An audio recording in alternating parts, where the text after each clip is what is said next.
The Nigerian stock market suffered a major setback on Tuesday, November 11th, with the all-share index dropping by 5.01% to 141,327.30 points from 148,781.90 points recorded the previous day. Data from the Nigerian Exchange Limited showed that total market capitalization fell to 89.88 trillion naira, wiping out about 4.64 trillion naira in investor value. The slump extends a bearish streak from the first trading week of November, during which investors lost 2.8 trillion across 5 consecutive sessions, signaling growing market volatility and weakened investor sentiments. Oladipo Ajayi, head of fixed income and FX, Chapel Hill Denham Securities, joins me now, and it's a pleasure to have you join us. Here this morning. Yes, and what a morning, a recovery. I don't know whether it's a recovery yet on the NGX, but yesterday the markets lost twice, almost twice, what in a day, what we lost in a week. Last week, 2.8 trillion. In one day, 4.6 trillion off the NGX. What is going on? Well, I think that is really November 11th. Just like September 11th to us. Right. Because it was all red. It was all red yesterday. The only surviving instruments are Massad, FCMB, and Beja Paints. Every other names on the NGX, they're actually on red. And before now, there has been clamoring around the fact that there's need for us to review the capital gain tax law. A lot of foreign investors that we have engaged, they are actually waiting on the government to look at that again and look at the case and review. But what we are seeing is that it seems that there's no feedback on the part of the government in that light. And don't forget, last week we started with the geopolitical censure, where the President of the United States actually made a pronouncement around Nigeria. And that put a bit of fear on foreign investors, and some of them were in the market trying to actually exit or reduce their exposure at Nigerian markets. And just a week later, the issue of the capital gain tax also actually kicked in, and that led to that aggressive, massive sell down that we noticed yesterday. The market actually lost 5.01%. That's about the biggest in the last 15 years. Even during the COVID, we didn't do as much as this in just 18 weeks. So it tells us that it's good to actually make policies, but what we need to look at what will be the overall impact of this policy on the global economy. It's good that the government needs to increase revenue generating capacity.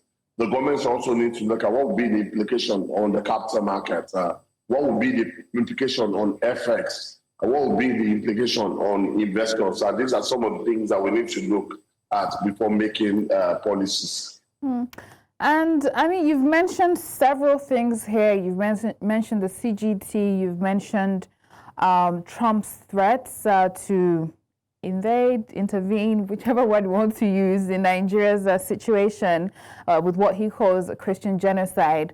But I had this conversation last week, and we had an analyst from one of the investment banks saying that Nigeria doesn't react, or the NGX specifically doesn't react to some of these geopolitical external things. That what we were seeing, this is what he said last week, what we were seeing, that is the Monday or Tuesday after the weekend Trump made those announcements, those threats. He said it was a market correction from October's rally. Right? We had a strong rally in October and the market was just retracing itself. So is it one thing? Is it not one thing? Or is it everything all at once? And why November 11th? I think it's everything all at once. And what the analyst said, the analyst is also correct because we noticed a lot of improvement in valuation in the month of October. So we understand that from foreign investors, or local investors will actually come to the market to actually take profits, which is normal in market. But when you see the level of drop that we have witnessed between last week and this week, you understand it's not only about catching in on valuation. So it goes beyond that. It means that there are some other exogenous factors that could actually affect the market. And the exogenous factor in question would be the geopolitical tension, and also coupled with the fact that the lacuna around the capital gain tax. Of course, like I mentioned, we've spoken to some of these guys. They want clarity around it. How will the tax be administered? A 30% tax will be on the high side. So these are some of the things that they are actually looking at. So they were waiting for feedback on the part of government so that they be able to actually make a decisive decision. But at the end of the day, when they were not getting any traction, so they need to actually take a decision. If you look at what happened in the market, most of the sellers, they were actually foreign investors. Most of the big volume that were actually going through the market is more like from foreign guys. Of course, the local guys actually didn't follow suit at the point that, because when you see your holding actually depleting, of course, you also want to catch it on profit. A lot of people are actually going back into cash and wait until when everything has actually simmered before actually coming back to the market. But today, we noticed that the market had to open on the brighter side. Market is up by about 2.1% this morning. So it tells you that there's more like a renewed interest in the market this morning. Well, hopefully, and it's been interesting to know what would have renewed the interest. Yesterday we had, and you said there were calls for clarity on the CGT tax. Yesterday we had Wale Edun on the floor of the NGX, and he, I guess, was trying to boost confidence. He said that there will be talks to review the capital gains tax ahead of implementation in January. Do you see that also boosting some sort of confidence and allowing things to simmer down in a way?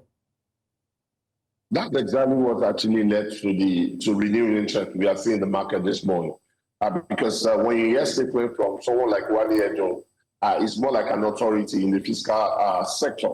And so it simply means that whatever he says, you can actually take that to the bank.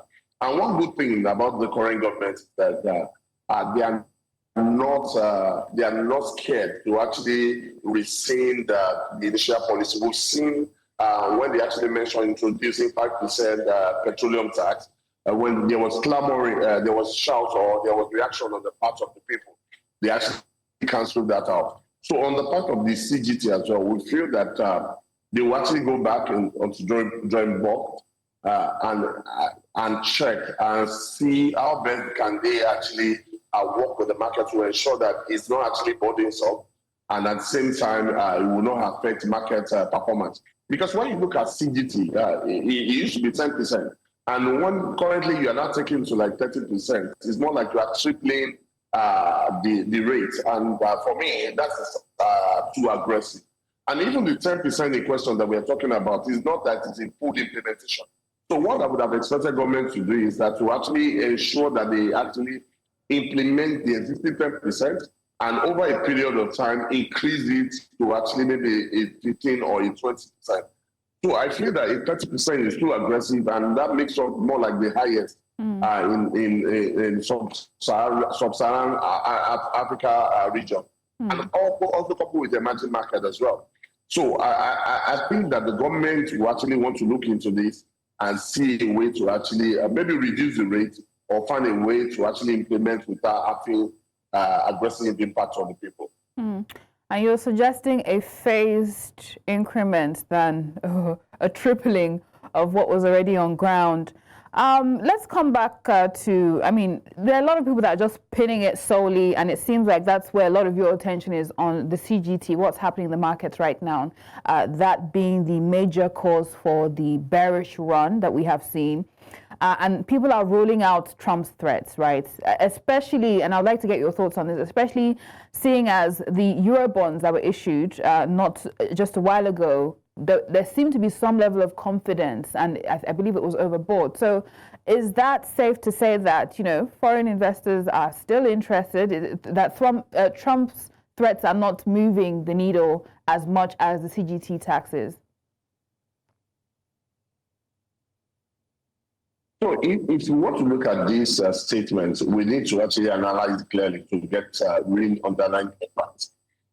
When you look at the statement by the President of the United States, it actually affected the equity market locally. And wow, the equity locally is denominated in Naira. So the impact of the threat could actually lead to depreciation of Naira, which will actually make it very difficult. Maybe most of these existing investors in the market to actually repatriate their fund, one.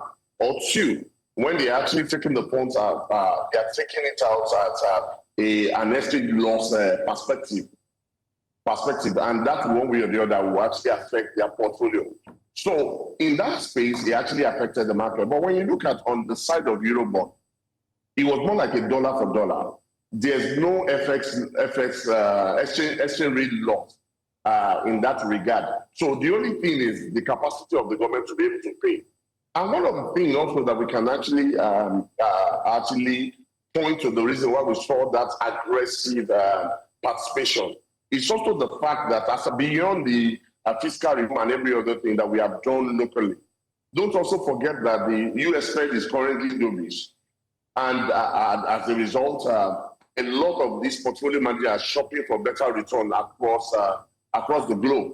And also when you are currently seeing over 400 basis points from where you are seated. So it means that a US Treasury is currently trading around 4.6, and you cannot see a Nigerian instrument that will give you about 8.65, 8.25. So a lot of foreign investors will actually want to come to the market in that regard to actually take advantage of the market. And that's one of the reasons why we saw that huge participation in that regard.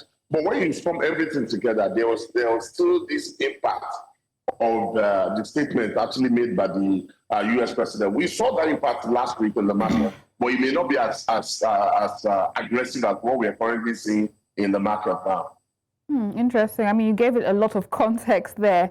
So that clears that up. Let's come to year-to-date returns. Before now, we were looking forward to the 50% year-to-date by the end of the year.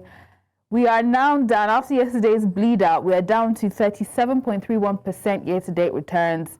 Market capitalization, the goal was 100 trillion for the year 2025. We are now down to 89.884. What are the prospects of hitting some of our targets and hopes for 2025? We're already midway pretty much through November, just a month and a half. What are the prospects? I think that is still very possible. And my view is premised on the fact that there's been renewed interest in the market. As of this morning, most of these names are currently on full bid, and market currently has gained close to about 2.1% at the opening this morning. So it means that we are back on track. But what we just need to do is that we need to ensure that there's clarity around this CGT stuff.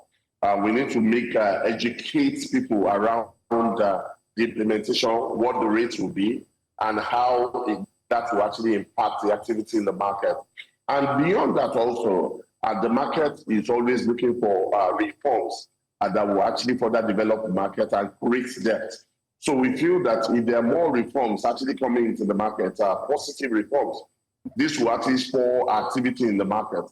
And also, don't forget that Nigeria is looking more like one of destination for some of these foreign investors. A lot of these guys are actually looking to actually come into the market. So I think after resolving the CGT crisis, they likely see the door wide open. A lot of them will still want to come in to actually take advantage of the cheap valuation in the market. So I feel that our target is something that will be attainable this year. Interesting. We'll see what happens in the following